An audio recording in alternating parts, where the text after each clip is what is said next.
Hey everybody, it's me. Happy Saturday. I wanted to come live and share with you a couple of quick hacks for your summer entertaining. And the products I'm going to share with you today are probably some of my most loved and used products, especially in the summertime, but I really do use them all year round. So the first products collection I'm going to share with you is our Cool and Serve collection. And this collection is essential for your summer entertaining. We are on our way to a pool party, and it's going to be in the 90s here. And I wanted to bring some fresh fruit and a dip, but I don't want the dip to spoil out in the heat. Well, thanks to our Cool and Serve collection, now our dips will stay cool for 4 to 6 hours. So let me share with you two of my favorite Cool and Serve pieces. Here is this is our Cool and Serve tray. And what makes this tray so amazing is that this is the insert.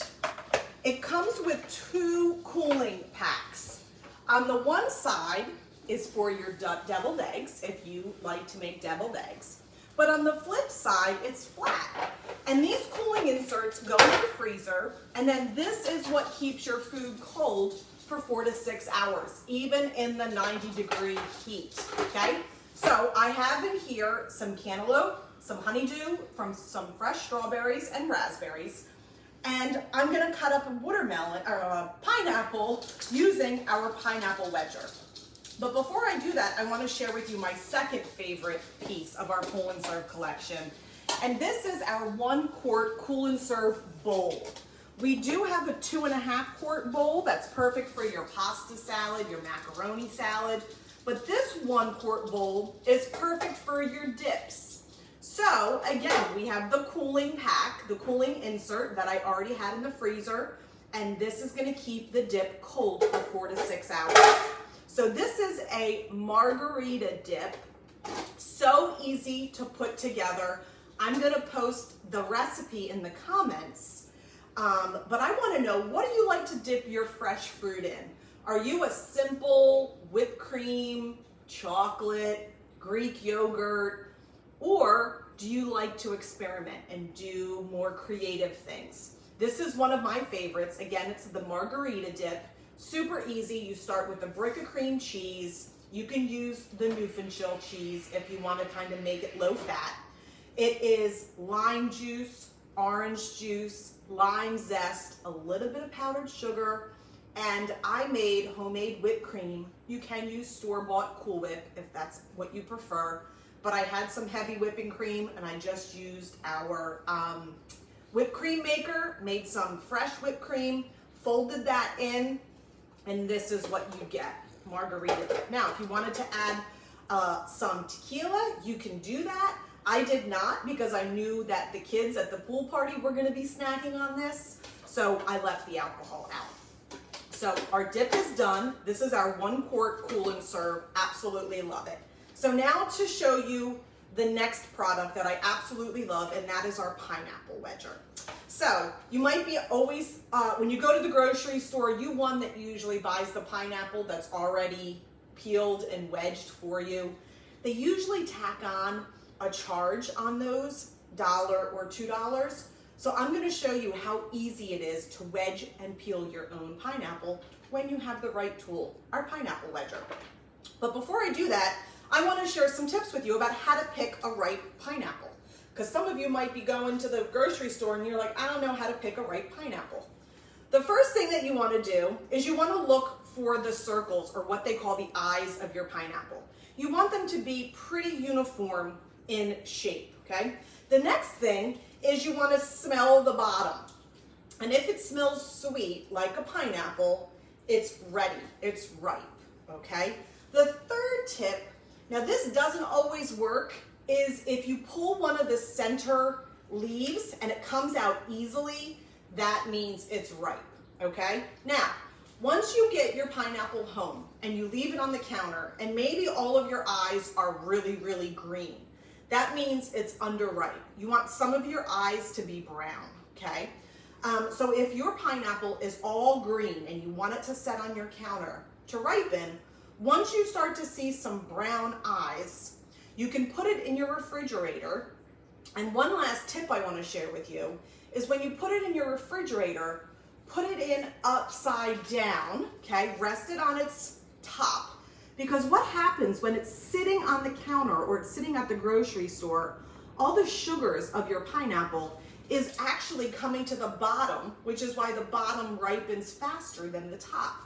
So if you flip it upside down for 12 to 24 hours before you cut it, the sugars will redistribute through the pineapple. So when you cut it, all of your pineapple chunks are the same sweetness, okay?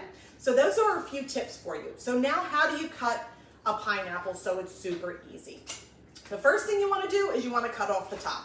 So using a long 8-inch knife like our chef's knife, and I love our knife because it has little finger marks of where you put your fingers on the knife.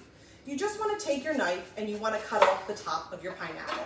Now you can save this if you're making a pretty fruit tray, or if you don't need it, just put it off to the side. Now, the next tip is really important, okay? So you're gonna cut your pineapple in half, okay? Before I do that, I'm gonna cut off the bottom just a little bit because I don't wanna waste any of the delicious pineapple. But I'm gonna take this larger piece and I'm going to cut it in half. One more time. What that does is it makes it easier to go through the pineapple. If you're on the shorter side, and by shorter side I mean 5 foot, 5'1" or less, sometimes your counter is too tall and it's hard to get your pineapple wedger all the way through the pineapple, especially if you leave it as one whole piece, which is why I suggest you cut it in half. It makes it so much easier to get the wedger through your pineapple. So then you take off the protective cover and you set that aside. We're going to use it in a little bit to get the pineapple all the way through. This protective cover is another important piece. So just like you're driving a car with your hands at 3 and 9, right? You're going to line up the circle of your wedger with the circle in your pineapple. Okay, see the circle of the pineapple?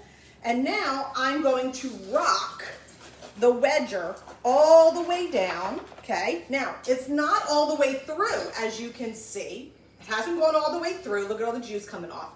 This is where the cover comes in.